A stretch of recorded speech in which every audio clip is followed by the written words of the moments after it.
How's it going, and welcome to my continued guide on Chapter 5 of the 5th edition module, Tomb of Annihilation. This video is going to cover a level 3, but before I go into names or anything like that, there is going to be some major spoilers, so players, back off, send your DMs here, and DMs that are here, continue to stay because there is going to be even more information dumped on you here. Alright, let's go ahead and get started. Level 3 is the Vault of Reflection. Your players are probably going to reflect on why they got themselves in this horrible mess in the first place. But regardless, as soon as they get down to the third floor, the party is going to immediately notice something. Along the walls is this weird purple growth. This growth is actually Beholder's, like, essentially it's brain matter that's getting contaminated all along this floor. What this does is it allows the beholder to basically peek an eye out and look at what the party's doing. But if any of the party does anything to mess with the ooze, like try to attack it or burn it, you actually get to roll a random beholder eye ray, as a random beholder eye ray shoots out of the purple ooze and hits the person that did it. So you might be wondering, what is this beholder and what's it doing here? Well, Acererak thought it'd be a fun idea to have a little vault here and have a beholder guarding it. The thing about this beholder that makes it extra special is the fact that Acererak used a wish spell to give it permanent invisibility. So there is, in fact, an invisible beholder floating around in this vault. And we are definitely going to get to that in a moment when we get to Area 44. But needless to say, fighting an invisible beholder is incredibly bad news, and the terrain, you will come to find, makes that fight even worse. Acerek's warning for this floor include walk through water with weapon in hand, slake your shadow at the font. The vulture is the first step. Write the gods, and the walls of history tell all. Hopefully, if your players read this and have been continuing to read all of Acerek's warnings, they could possibly use this to help solve the puzzles. That being said, before we get into the actual locations of this place, there is only two tombs of dead gods on this floor, one of which is practically immediately accessible. One of them's right as they go down the stairs is to the left. The other one's a little bit of a further trek to actually get to. So this floor can see either a lot of use or it can see a minimal amount of use.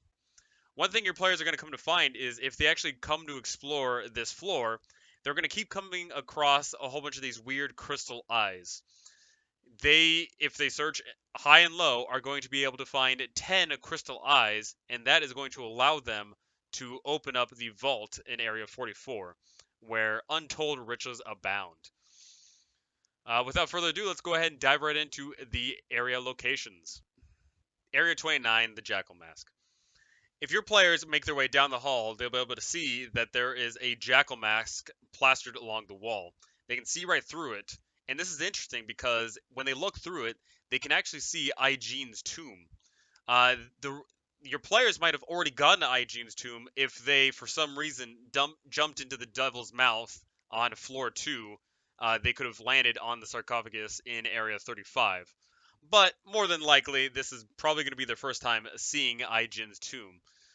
What's really scary about this is the fact that when they look inside, they'll be able to see a dwarf. This dwarf is actually a member of the Company of the Yellow Banner, and he's walking, and no matter what the players try to do, the dwarf doesn't interact with them. That is because this is an illusion, but it's an illusion showing the past. This dwarf was real, and he did show up here, and when they look inside, they'll be able to see this dwarf step on one of the tiles of this floor and get swarmed by a swarm of locusts. It's incredibly graphic as basically this dude gets de-skinned and de-fleshed and de-blooded, I guess. He basically gets eaten alive by a huge swarm and falls dead. So that is a very good indication that, hey, that room is no joke. If your players step on the wrong tile, then they are definitely going to be in for a bad time. Other than that, there isn't anything else they can really do. That hole is too small to go through, and unless they want to like teleport through it and do some crazy shenanigans, that's entirely up to them.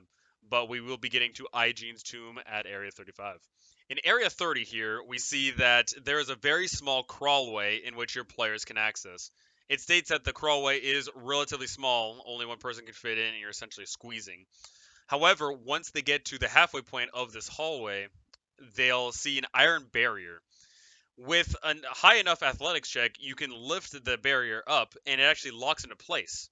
However, it locks into place for 1 minute.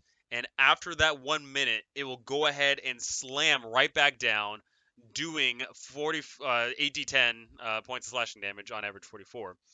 And if this damage reduces you to 0, then you are chopped in half. Pretty terrible stuff. So if your players have some creative way to try and jam this into place, or if they just have a strong man trying to hold the thing up, entirely your prerogative on how you want to handle that.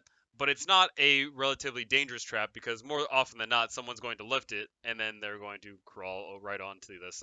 Area 31 is the first area of this floor that they're presumably going to have a relatively tough puzzle with, in regards to the numbers anyway. They can approach it however they want, of course. Area 31 is the Reflected Hall. So what are they going to see? They're going to see, one, that there's a tiny little crawlway that eventually bends over down to the south. But what they really see is that basically the place is flooded with water, and there is a curtain of water. In order to get to the other side, they are going to have to take a weapon from one of the statues that is aligning the walls here. There's a whole bunch of different statues, and if they heed a Sarax warning, they can grab one of the weapons and walk through the waterfall. Lo and behold, those that walk through the waterfall and do not have one of the specific weapons in tow, they are going to activate the trap. What is the trap? It essentially is basically a tidal wave that just shoots out in front of it. It does a decent amount of damage, 46 points of bludgeoning damage on a strength saving throw failure, and you're basically swept back to the south. This isn't incredibly deadly by any means, but if players aren't creative enough to take the correct weapons from the statues, then they're probably going to get buffeted and may just say screw it and forget all about this.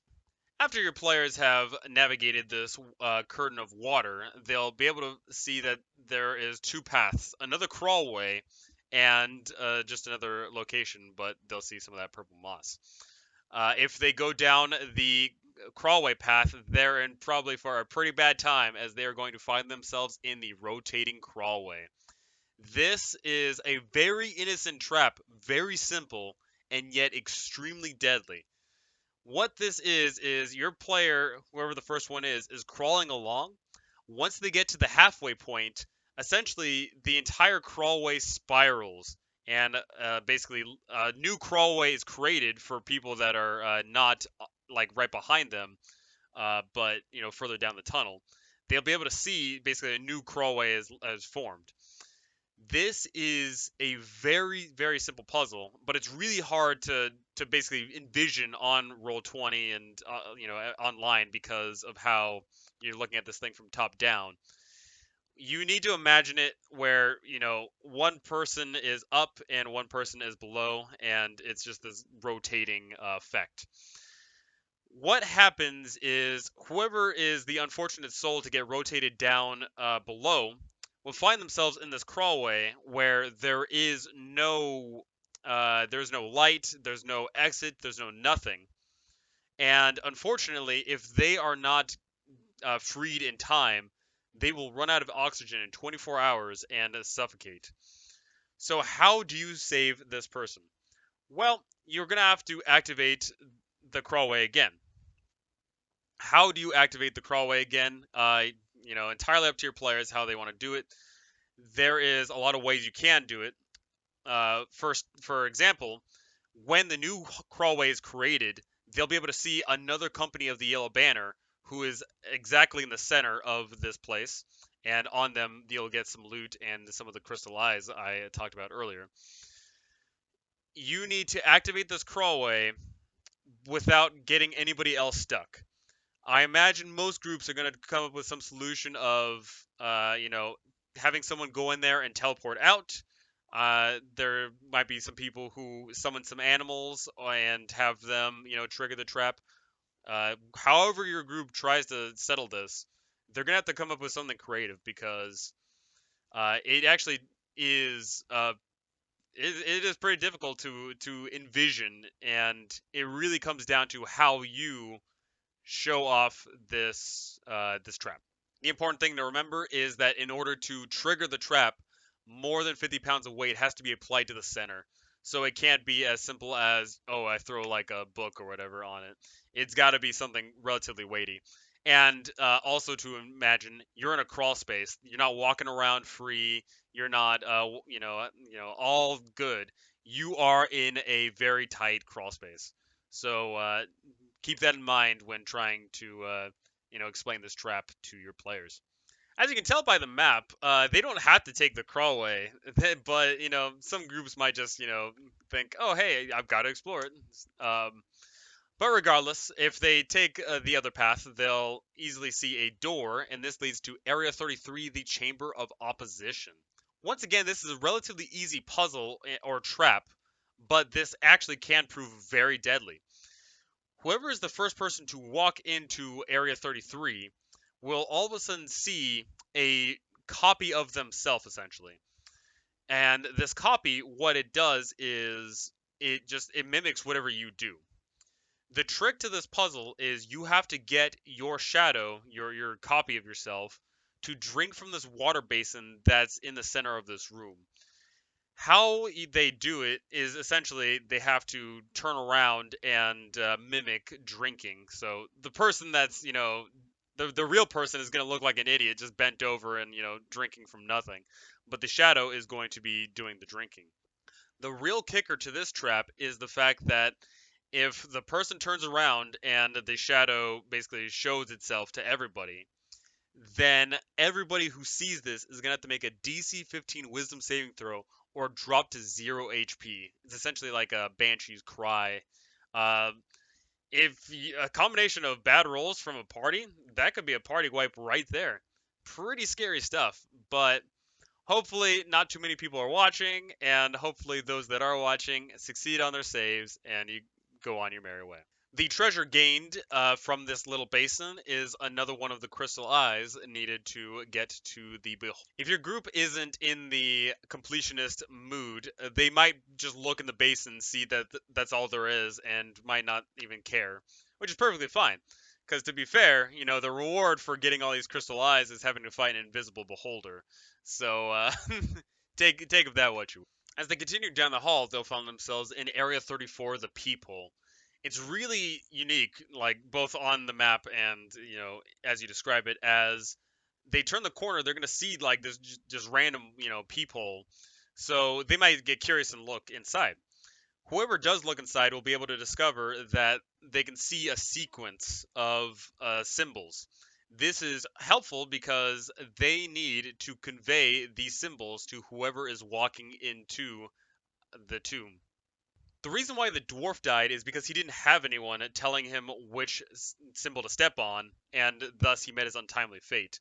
Fortunately for your players, people numbers should be on their side, so they should be able to, with the power of friendship and teamwork, navigate the area.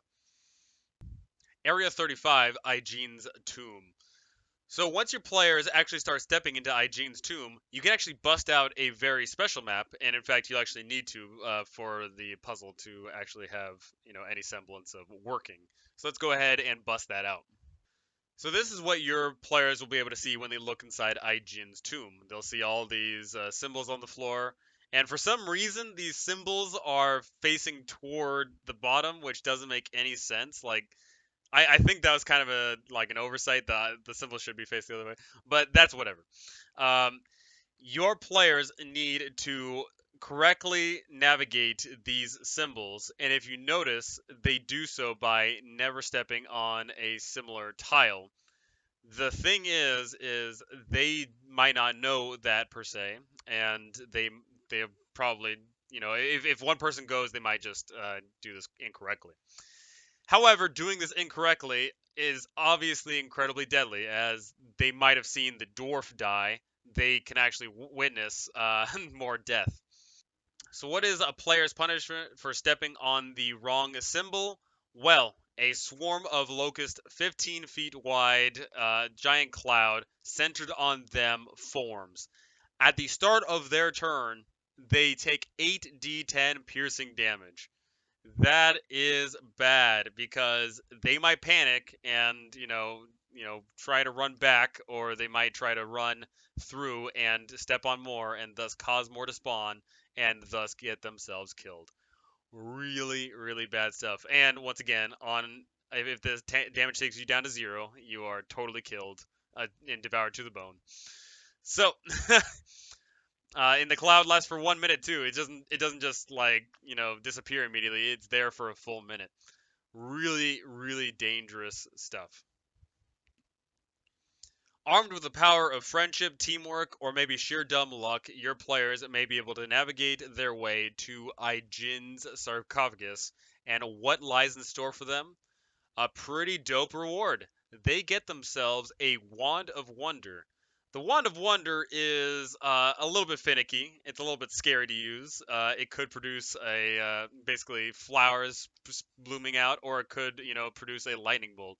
It does a lot of various things, but that's not the real thing that they're getting out of it. Whoever is in possession of that Wand of Wonder is probably going to get inhabited by Ijin, and Ijin has a pretty powerful buff. Ijin's power is your dexterity goes up to 23. This means that the people with low dex all of a sudden find themselves with high dex and may have an awesome acrobatics skill, and more importantly, have a higher AC now. This superhuman level skill is pretty astounding. The slight downside is pretty not slight at all, as the flaw of Ijin is I never stick to a plan. This is certainly a clown fiesta waiting to happen. Your group is sitting there contemplating, all right, we're going to tackle this puzzle this way, this way, this way. And then all of a sudden, whoever's inhabited by Ijin says, yeah, I'm just going to go. And absolutely unpredictable, chaotic mess. But they've got a dex score of 23. They can do whatever they want.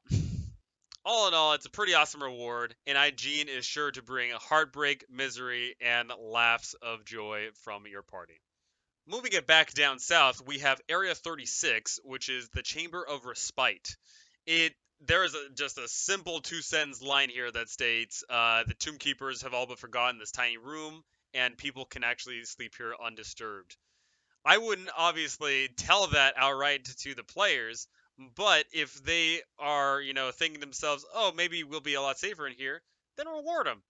That being said, though, this place is pretty crammed, and if they have a bigger than a four-man party, it'll certainly be devastating because they'll be squeezing a lot, and they'll be squeezing even more because of all these crawl spaces. So there's certainly some shenanigans could go down. Taking us even further down south, we have Area 37, the Winds of Pandemonium. This is a very intriguing little puzzle here, which can be solved in a lot of different ways. However, if they approach from Area 36, it'll be almost unsolvable. Basically, throughout this room, on the right side, we have a statue which is clutching something, and on the left side, we have a lever. That lever needs to be pulled in order for the statue to loosen its grip on whatever it's holding. Presumably, what players would normally have to do is, if they are to flip the switch over to the left area, they're going to have to jump on these weird wooden spools and jump, jump, and jump until they make their way to the right, where they can get whatever item is there. However, I'm willing to bet that some groups are gonna, either come at this from one way or the other, either from area, 38, 39, or from area 36, and say, hey, how about, I'll stay over here, you go over there, kind of thing.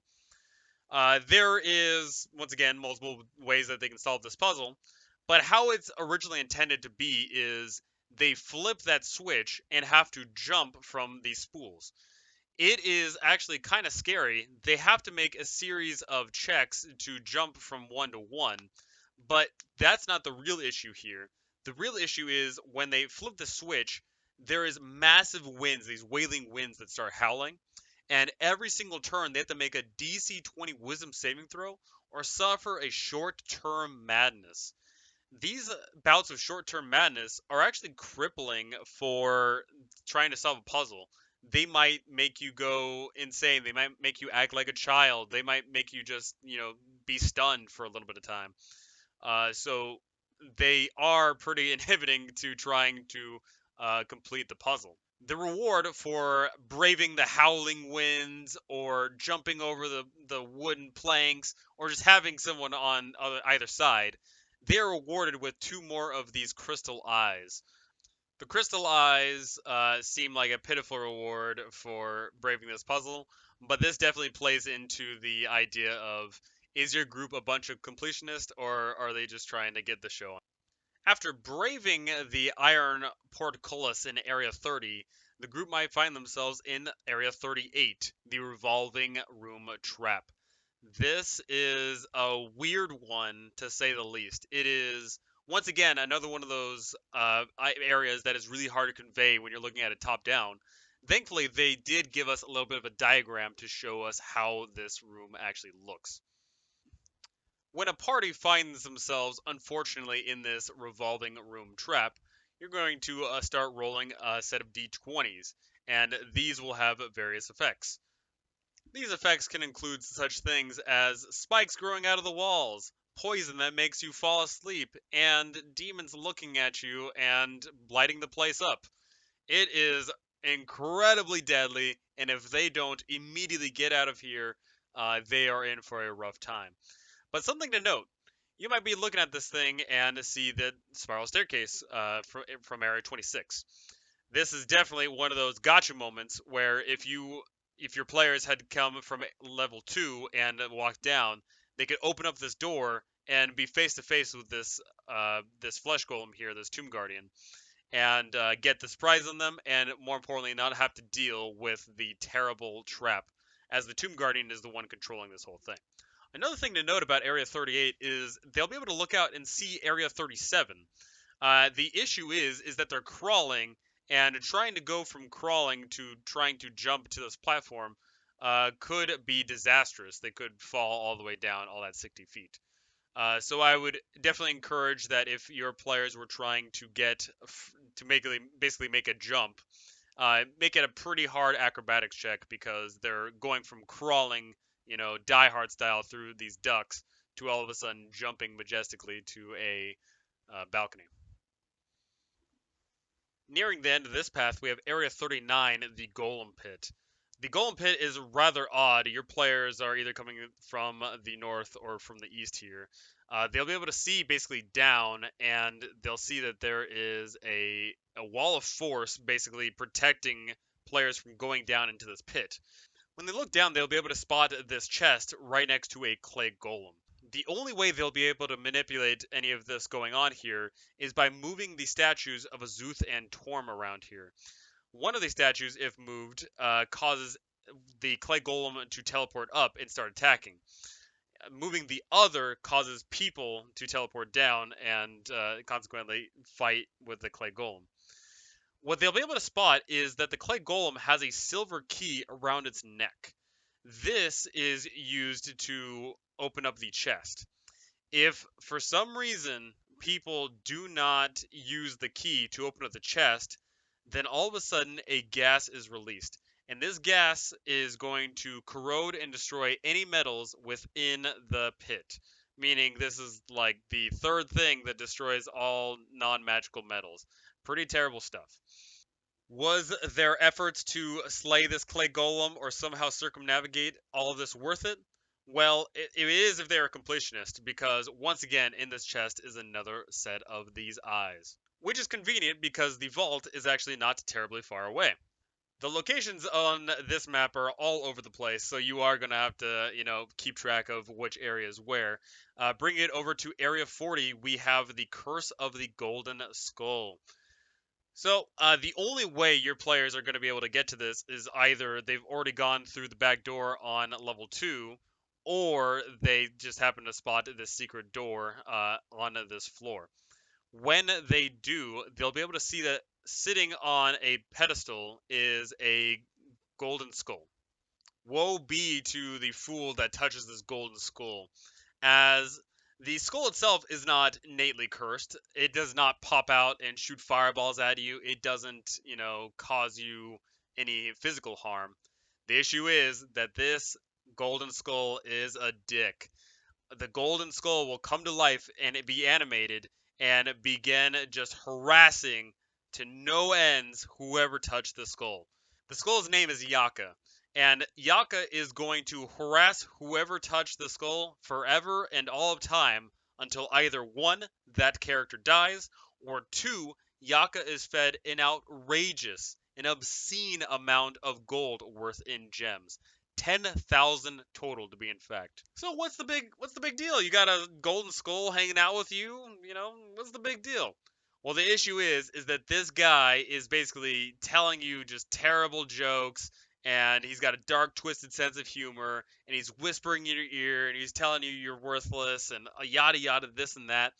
And every ability check you make from here on out is going to be made with disadvantage. Because every time you try and concentrate, this golden skull is just going to be right there up in your face, just messing you up.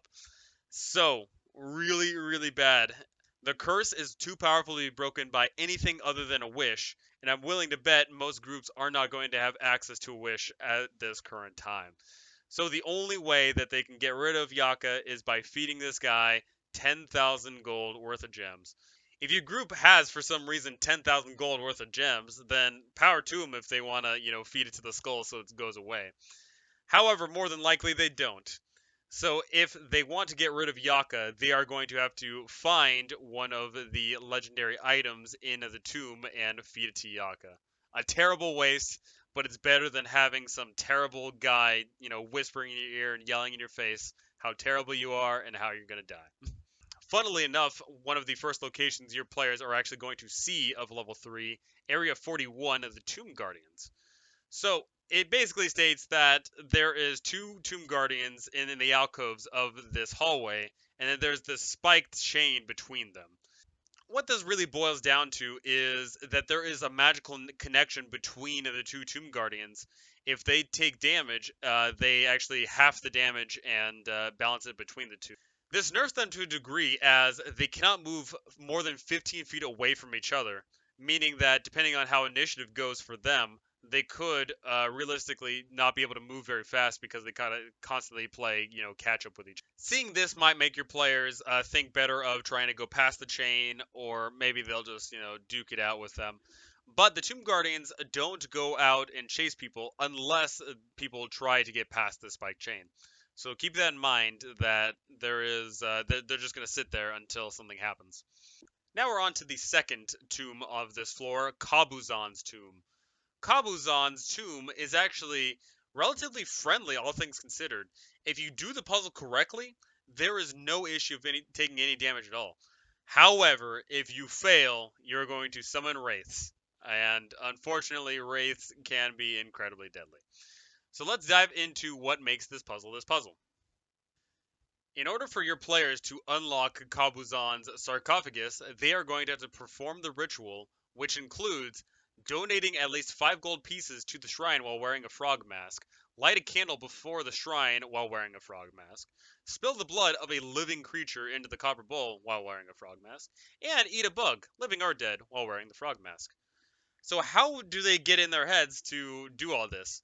Well, thankfully, there is frescoes lining the walls, which actually show off some of the story, and you can read this out loud to your players. And this should hopefully clue them in on what to do. To help facilitate all of this, when they search the walls of the shrine, they'll be able to find enough items in order to do this ritual. They'll be able to find the statue of the Brockhemoth, they'll be able to find the mask, they'll be able to find cockroaches, some loose change and gold, etc., etc. So hopefully your players actually pay attention when you say aloud what they're seeing and put two and two together, and they perform the ritual correctly. However, if they perform the ritual incorrectly, 3 wraiths spawn. More importantly, if they perform the ritual incorrectly, anybody that's wearing a frog mask around here is going to get polymorphed into a frog. That means that if people are not polymorphed, then the wraiths are going to go after those guys. And if everybody's polymorphed, then the wraiths are just going to go ahead and strike out at one person at a time. This is really, really bad news. Having 3 wraiths gank up on 1 or 2 players while the rest of them are hopping around as frogs is no good. And no matter how you look at it, it's just a bad time. There is no save, by the way, in regards of getting polymorphed into a frog. It acts as if you had just failed to save anyway. So hopefully your players do it correctly, and hopefully if they fail, no one was wearing frog mask, and whatever the case may be, hopefully they throw enough resources at it to get the job done. After completing the ritual successfully, your party will discover that the sarcophagus had inside of it, strangely enough, a bracer of archery and 20 brittle arrows. The arrows are worthless, as it states that they only deal 1 point of piercing damage on a hit and then presumably explode. But really, that's not really what you care about. Even though you just got these braces of archery, you might think to yourself, oh, this definitely goes to the dex guy in the party. This goes to the person that's shooting that longbow. But that is not the case. They should hopefully remember that Kabuzan is the froghemoth. And if anybody gets attuned to the bracers of archery and has Kabuzan inhabit them, then they are going to get swole real quick. Kabuzan power is 23 strength right there on the spot. Incredibly valuable for pretty much anybody, but more so to the people that love beating face with weapons. So it's a little bit of a weird, thing of you get a bracer of archery, but you presumably don't want to use you don't want to use, archery when you've got 23 strength. And with all that mighty strength of being superhuman comes the flaw of I am fearless and not afraid to take great risk. This is incredibly damning, and having a froghemoth yelling in your ear, telling you no fear, get in there, can certainly put you in harm's way. But you've got 23 AC, it's fine. Just punch them. You do like 7 damage when you punch people anyway. Pretty awesome reward, pretty awesome trickster god there, and we are almost wrapped up here. Area 43, the Veils of Fear, is where we're getting into some really strange territory. When your players walk inside, they'll be able to see basically a thick tapestry, like a curtain, hangs from wall to wall, and it basically shows a noble's feast. Nothing really that scary. However, once they, part the tapestry and move through, they'll be able to see that the second tapestry, they can see that the place has gone to depravity as nobles are fighting each other, partaking in carnal encounters on the table, and are sprawled out in puddles of vomit. Pretty gross. If they continue, they can see that the scene has turned to horror as people are eating people and setting fire to the hall. And a roast boar is alive and laughing from its platter. If your players are not spooked out enough when they cross this threshold as well, they're in for a terrible sight. They see the rotting head of a boar, and anybody who looks upon it immediately must make a wisdom saving throw. Those that fail are charmed and magically compelled to move their heads into the boar's mouth, where naturally the boar goes ahead and bites down and starts trying to rip that player's head off. Anybody who is unfortunate enough to have their head in the boar's head, it takes 4d10 slashing damage, and they can immediately make another wisdom saving throw. But if they fail, then they just get chomped on again. If this damage reduces you to 0, you are decapitated. Fortunately, though, if people are immune to charm, or if they are able to, negate this charm, they can try and pull their friends back, or they can try and destroy the Lord of the Feast, the boar's head. Destroying the boar's head actually does reap some benefit, as there is some monetary gain to be had. There is some gold in items that you can acquire, and it totally speculates that this thing has eaten its fair share of people. Pretty nasty stuff, but pretty creepy and on edge. I like it. The last area of level 3, area 44, the Vault of the Beholder. The only way your players will be able to get inside is if they have all 10 crystals and plug them into indentations along the wall. When the players look inside, they'll be able to see that there is alcoves lining the walls filled with gold. But also interesting enough, in the center of the room, there seems to be some sort of floating orb with a drape covering it. Astute players might be already, on to the fact that there is a beholder and might think to themselves, oh, that's the beholder, let's go ahead and attack it. However, that is not the beholder. The black drape is concealing an orb which basically attracts metal. Hapless adventurers that step inside here are going to, one, notice that the floors are rather slick. Players are going to have to make dexterity saving throws every turn while they're walking around this place because the floors are so slick. But more so, once they finally step inside, that's when the beholder is going to strike. The beholder is going to use its anti-magic ray to cover some of the magical people, but more importantly, it's going to use a telekinetic ray and remove the drape from the orb. Once this happens, anybody wearing metal armor in the room is just immediately magnetized to this thing. And also important, anybody shooting arrows is going to have a rough time, as attacks are made with disadvantage, and basically if they miss, then the arrow gets stuck to the magnet. The thing to note about beholders is they can't be staring at whatever they're going to shoot with their eye rays. But at the same time, this beholder named Belcors is not going to hit the orb with an anti-magic cone because he knows that this is very valuable. So you're going to have to be very creative in how you say, what is under the effects of the anti-magic and what is he going to be able to shoot off on the sides with his other eye stalks. Your players are in for the fight of their lives, going up against an invisible beholder, meaning all attacks are a disadvantage and you don't know exactly where it's looking. There is a metal orb that's acting like a magnet that's grabbing all of the people wearing metal armors, and even if you do somehow make the beholder visible, either doing, see invisibility or fairy fire, uh, metal attacks with like arrows are still going to be at disadvantage anyway. Incredibly tough fight. If the beholder is ran as beholder should be run, more often than not, players would fail in this combat encounter. I've definitely seen some lenient DMs be generous and have the beholder act a little bit dumber than it should, though. That being said, if your players get the bright idea to run away, then they'll actually be fine, so long as they didn't steal anything. If they stole even 1 copper from this pile, then the beholder is going to, every single time the players move near a patch of the alien growth, going to activate an eye stalk and shoot out of it.